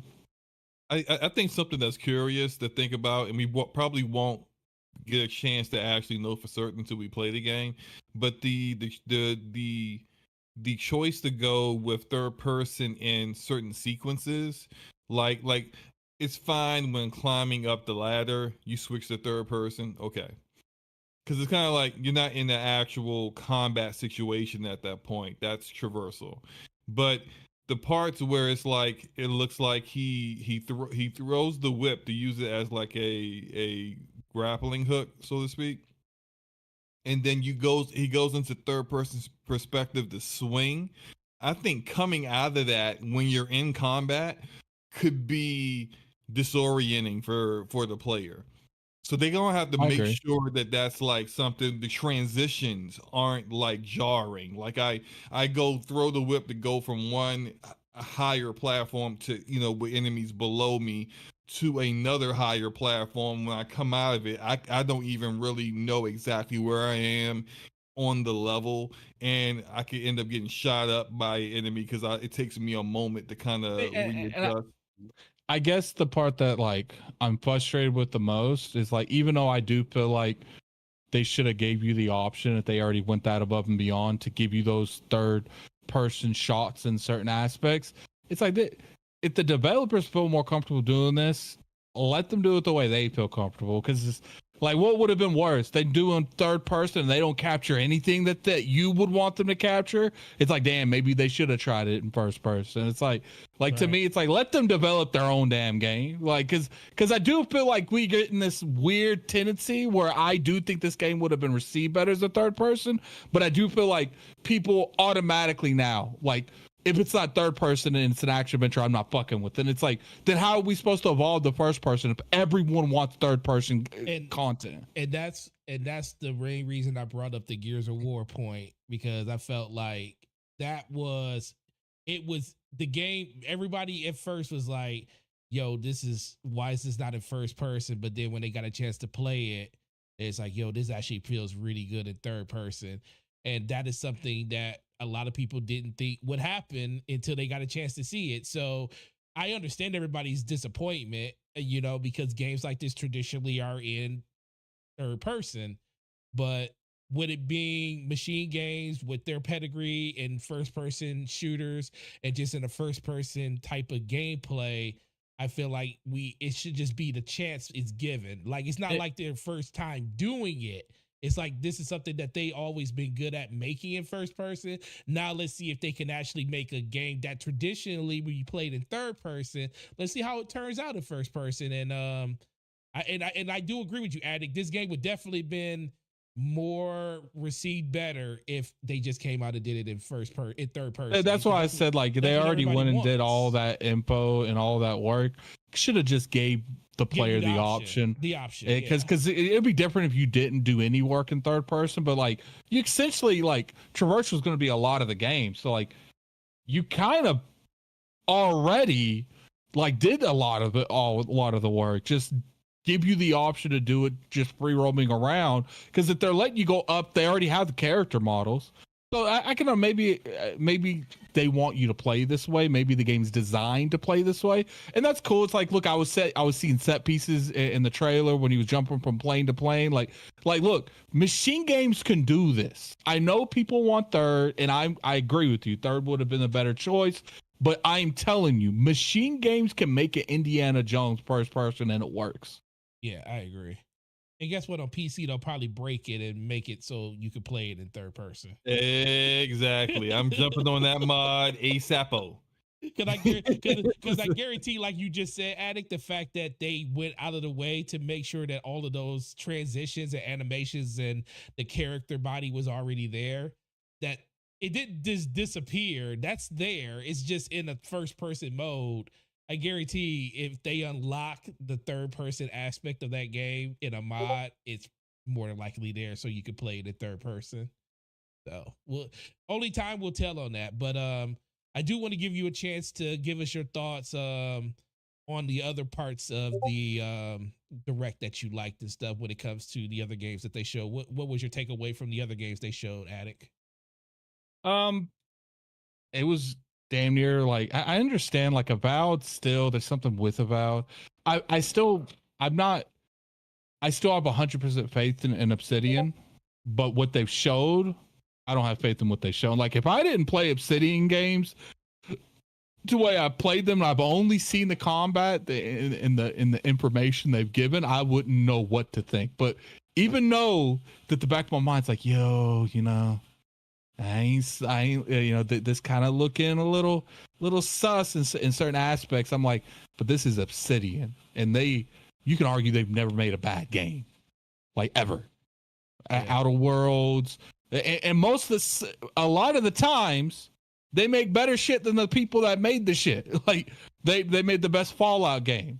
I think, you know, I wouldn't say that Knights of the Republic 2 is better than the first one, but I would say that if you were to say that they were around the same, I wouldn't argue with that. I think that's wrong. I think Knights of the Republic 1's good, but I do think the second one can hold a fire to the first one, just not be better.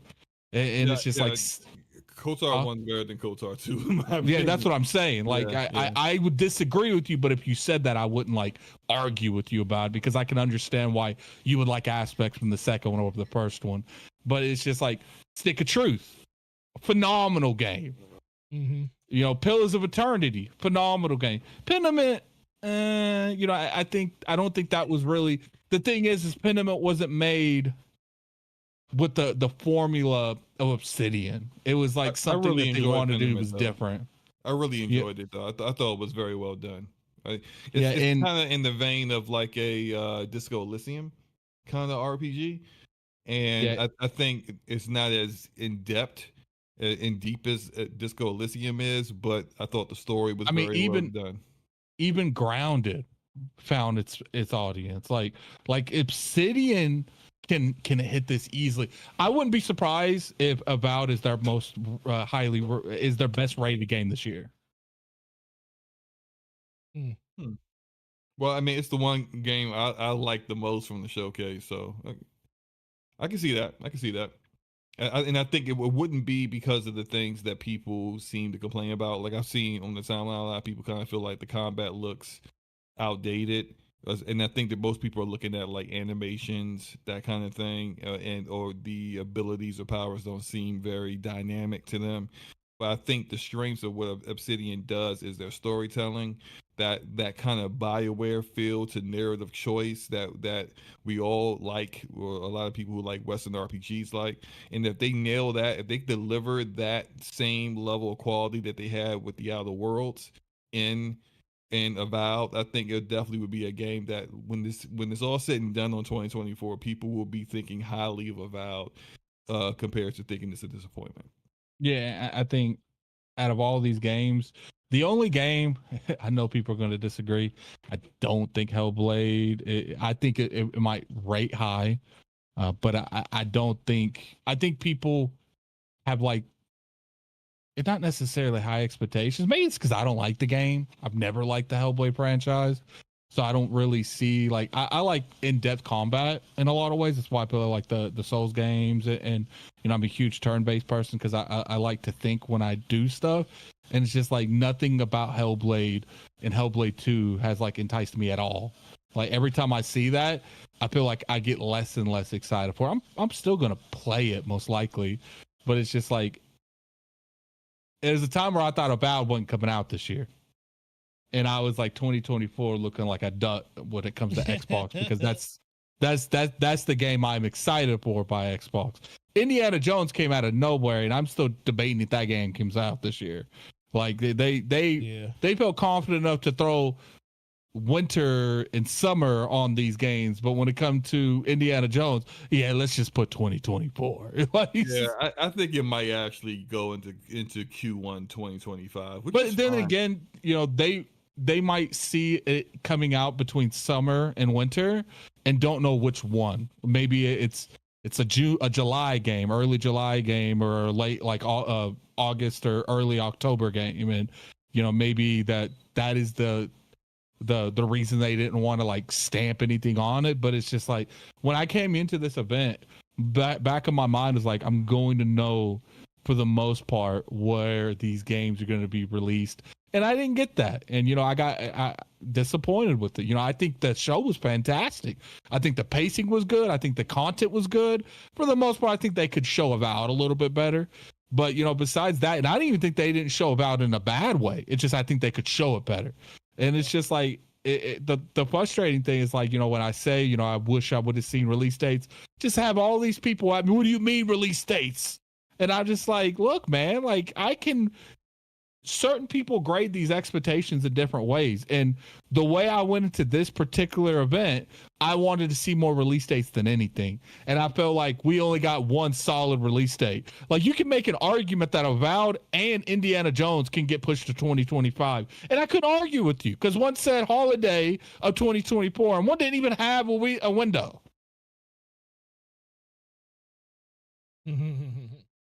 I think Avowed is more safer than Indiana Jones. I think that's coming. I think that's September, October at the latest. They said fall. They said fall. So like they literally are talking about like September and December. August to early December. November. Well, September to November then. Yeah. So yeah, I think, and the reason why I kind of think like they should probably push Indiana to early next year is that you got so much coming out around that time period. Now Call of Duty is your game. So you need to kind of also kind of craft your release dates around that massive IP that you know is going to just like the black hole sucking up all the oxygen in the room. You got Avowed somewhere in that time field. You got Stalker 2, which is a game that you have timed exclusive to your platform and you're doing the marketing for. That's also in September. Yep, September 5th. There's so much in that time period that why drop Indiana Jones around that time frame? And it's like this, it's your game too. Like all these are technically your game, even Stalker 2 to a degree. Just go ahead and put that in like February of 2025, and then with some of this, we saw how Disney had the contract situation set up for Wolverine through the Insomniac leaks, where you had to have there's a certain amount of revenue that you have to generate for Disney to not lose the contract or to not have it revoked or whatever. I don't think Indiana Jones's revenue, how much they need to earn, is anywhere near Wolverine because the IP is nowhere as big. Yet, you want to give yourself as much breathing room as possible, and coming in later in the year and then having your own games be so much of your competition. I don't think that's a smart idea. Yeah, I think their biggest thing is I do think they have a lot of games coming out, and there's probably a lot of variables that they want to see in terms of the third-party partners that are coming out. So I think that's probably why they're like a little vague on release dates. But, part of the issue that irritates me is like what's going to end up happening this June showcase. We're going to see the same damn games there. Because guess what? They got to show a release date now. Yep. Yep. Can't put it to rest. Mm-hmm. But Yeah. I think with the games they showed today by the June showcase, they'll just do like a small little trailer with a release date, and that's it. Yeah, I And feel they'll you, be but at the same focusing time, on everything else. it's like just do that in the pre-show then. Don't take, I mean, not the pre-show, the extended thing they do a couple days later. If they do that again, like don't take up time for stuff that we actually want to hear from, the stuff that's in the works. Don't take that time when no one's asking for that. Like you chose to come out there. I would have preferred them at this point if they didn't show, if they knew they, if they're like, okay, Indiana Jones can be ready, we just gotta wait. Okay, then you should have held on to that and ended the June show with it, with a release date. Yeah. Yeah. But I get it. I've just gotten to the point where I just want release dates. I don't care about nothing else. I just want release dates. Yeah. I agree. Shout out to the 59 people we got here right now. We got half that in likes, so hit the like button, y'all. Really appreciate it. Definitely helps the video find other people. We only got 2 left. Addict, they're really quick ones, so if you want to stick around for them, you can. The rumored Halo Battle Royale canceled by Certain Affinity, codename Project Tatanka. It looks like that game is no more. Do you even care, SloMo? Not really. I mean, I was kind of curious about a battle royale Halo game and how they would implement that, because battle royale games are so different than just straight an arena shooter. So like what different like abilities would they have? Would it be more kind of like Halo Reach, where there's like certain not specializations, but certain tools that you could use that made like your Spartan a little different than everyone else if you chose to do so? I wonder that they would kind of go that route. um it's rumored to be canceled. I don't think that's it's not something that most Halo fans care for anyway. And I think Halo fans come into 2 camps. They want more content for multiplayer, or they want more story content for campaign. And this was never really anything that was going to be for Halo fans. This was going to be something that was going to try to draw in non-Halo fans to the franchise. And and I think overall, if it took off, if they did release it and it was really popular, the people who would be playing it wouldn't engage on the campaign side or the multiplayer side of things anyway. It would be kind of like how people play Warzone. And when it comes to Call of Duty, people will play the Call of Duty. For the majority, the people who play or engage in the Call of Duty ecosystem are playing Warzone more than anything. And then Warzone releases, or the new season of it or whatever, releases a little bit later after the game launches. And it's typically people are playing the multiplayer and like for the last one, zombies and stuff like that, to get weapons that they will eventually use in Warzone. But once Warzone launches, they're all in on Warzone, and the multiplayer side of the community drops dramatically. And I think unless you're doing things like that to get these non-Halo gamers who were into this battle royale into the other parts of the game, then they would just ignore it, because Halo is, even though I hate to say it because I love Halo, it's like the old guy shooter. It's not what the young kids are about. It's the old guy shooter. And so it's it's not that big a deal to me. But if Certain Affinity has canceled this, what are they doing then? What, as the support studio for 343, are they working on campaign content for Halo? Then if that's the case, awesome. But if not, then I want to know what's up. Right, yeah, that's kind of how I feel about it. Addict, you got anything you want to say about it? I think it's best I just leave this subject alone.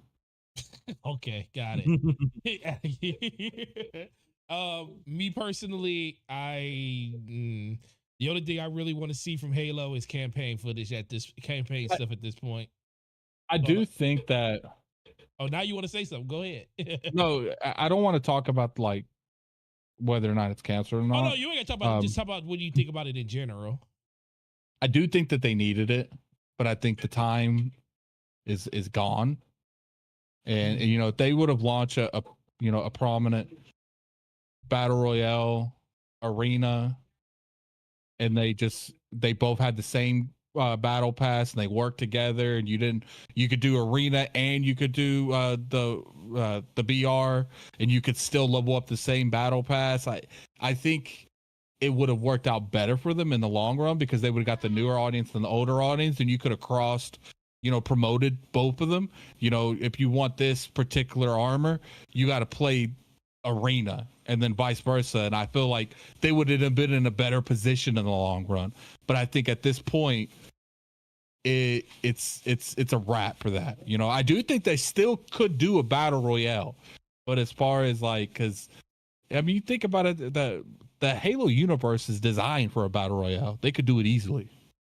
Like, I thought it would be cool if, like, you know, have people going down like hell jumpers onto the you know how like battle royales always have people like up in the sky, then they go down, like have like someone going down like hell jumpers onto a Halo ring, and I mean that's kind of like your setup right there is so easily something that you could do in Halo.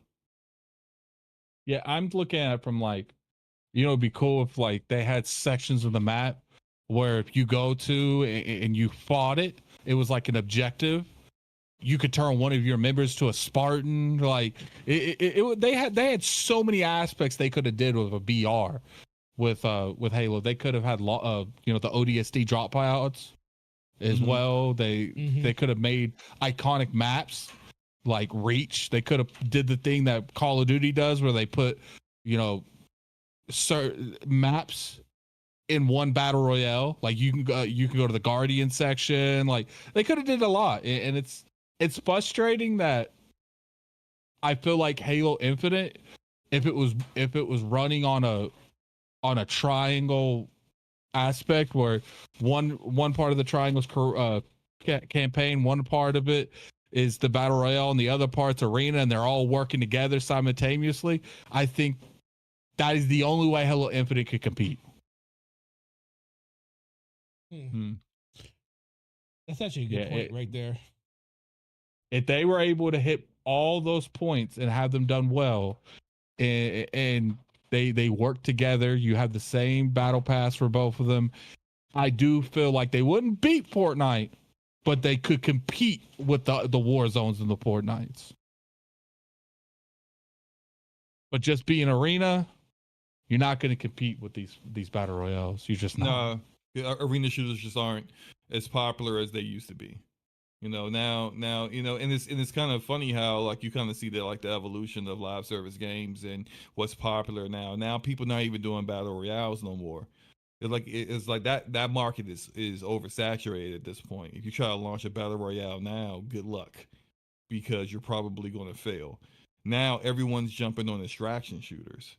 So it's, even though it's still one big map, everyone's kind of, you know, like different teams or whatever getting into, the goals are different.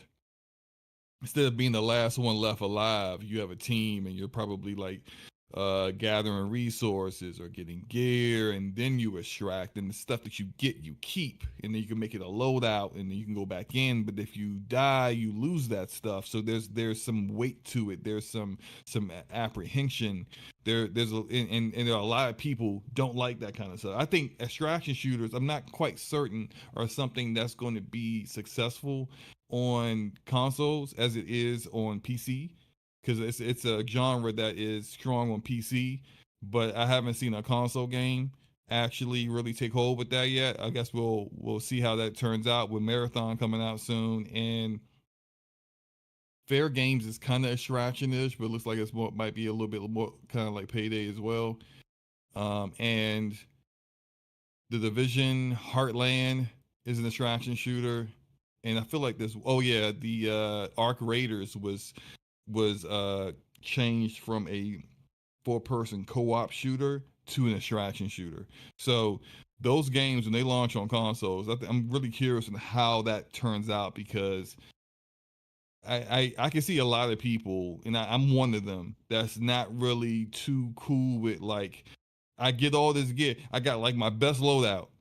and I go in the game and I die and I lose everything, or at least I lose it. Like I'm, I'm not cool with that. I can understand in the dark zone in the division when you pick up something, you're trying to extract with it, someone kills you and takes it. All right, I didn't really have it, and like I never put it on my build on my character. But when I have stuff, and then you strip me naked, and now I'm leaving the game without my best gun, without my best whatever like chest piece or whatever. I'm like, nah, I'm not too cool with that. Yeah. I agree 100%. I just think when it comes to Battle Royale, like Addict said, that ship sailed a while ago. If you were in while the get was good, there's no reason to come out with it now. And I think, it may not even be because it wasn't a good BR. It could have been a phenomenal BR, but I also think at a certain point they see the data on how BRs are doing. You know, Fortnite is still doing the best of all of them. But how are all the other ones doing though? It's another aspect too that I don't think a lot of people brought up. They own one of the most profitable BRs in gaming right now too. So it's just like they own Warzone. They see the numbers. They see the numbers. If you did build up Halo BR to be this massive thing, then you'd have to compete with another one of your own BRs, or you could just at this point, since you didn't do it, just let Halo be an arena shooter and not have to compete with something like a Warzone. That's a good point too. All right, moving on to the final topic. Stalker 2 delayed to September 5th.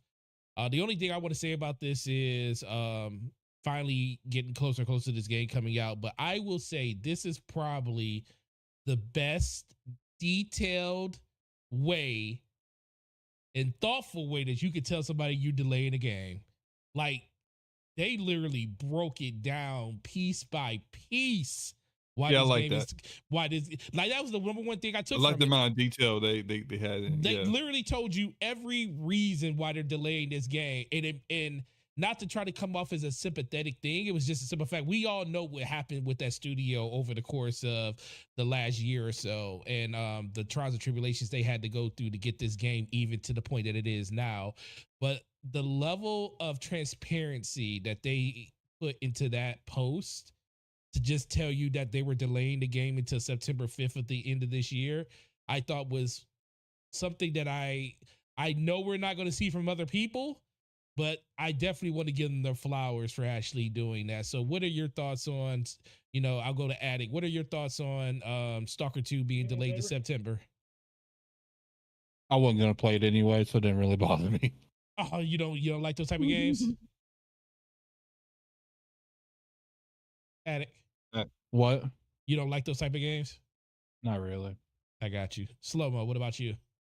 I'm gonna try it. It's the developer, they kind of like I don't know if they were a offshoot from I forgot the name of the developer, but the guys that do the Metro games.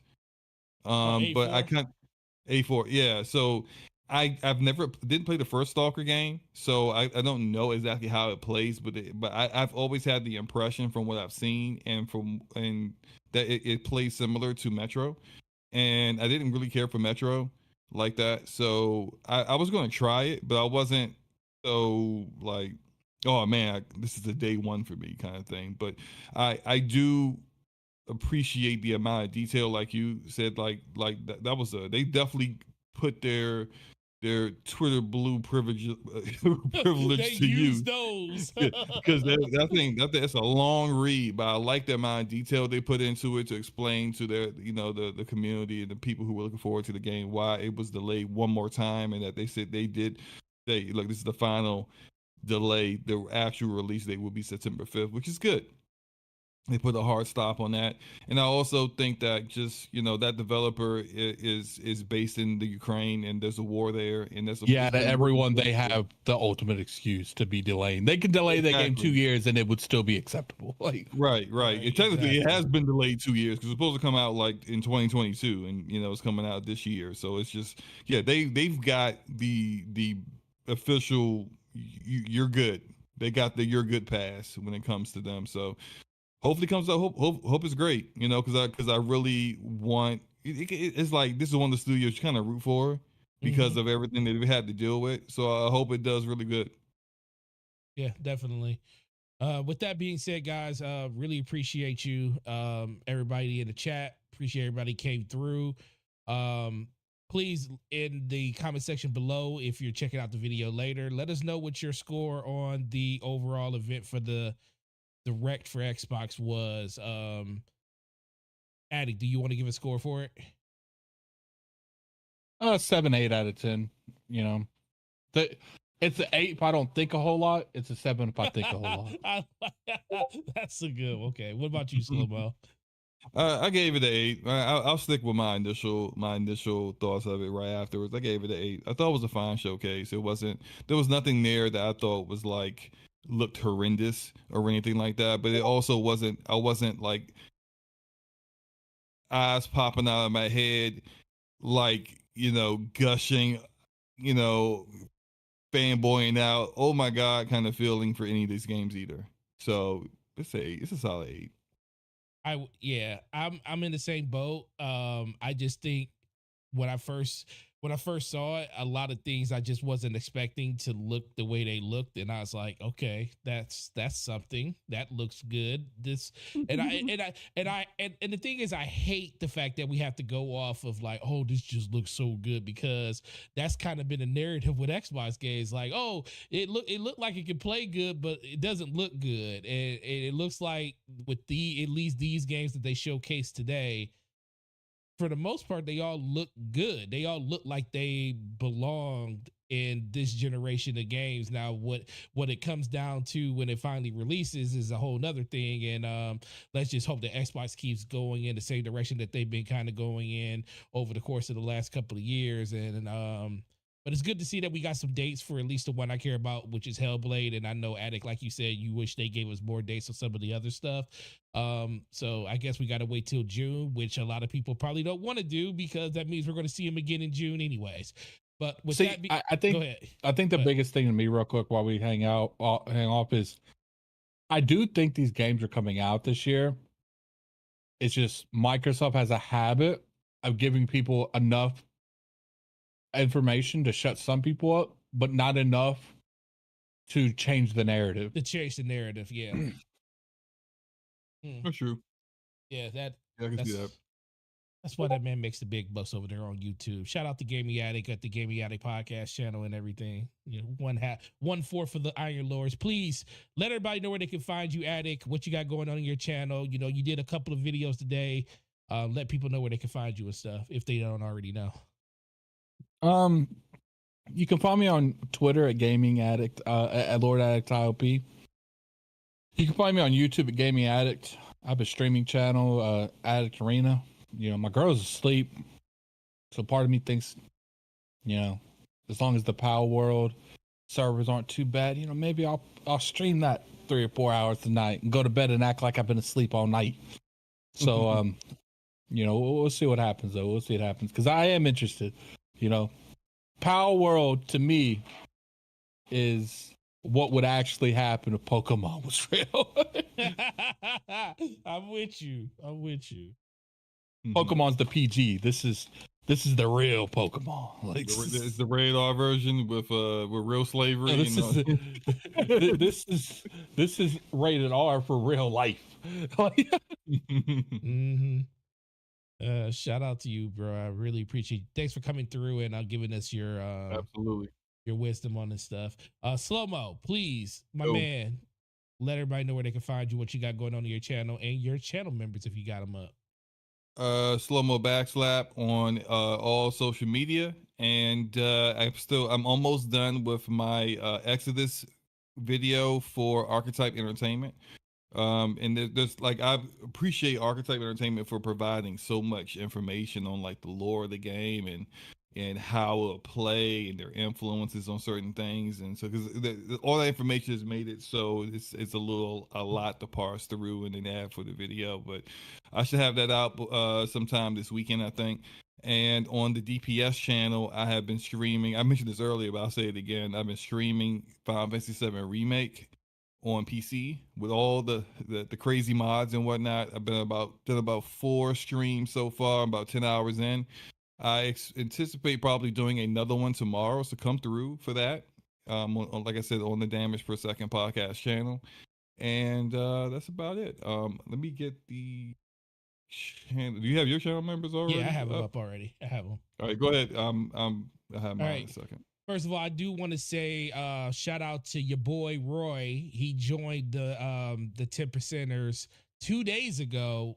You know, I guess it was just basically of watching the video, and he joined the family. So shout out to your boy Roy for joining up. But for everybody else, we got FTW, Donnell Brown, Erodimus, Brat, Basement Radio Arcade Podcast, Stardust Acero, Ramon Terrell, Hargy Chani, Corey Hale, SloMoBackSlap, DJ Oris, and that guy Smitty. Really appreciate you guys and all the love and support that you guys support. And it's not needed, but we definitely appreciate it. Go ahead, Slomo.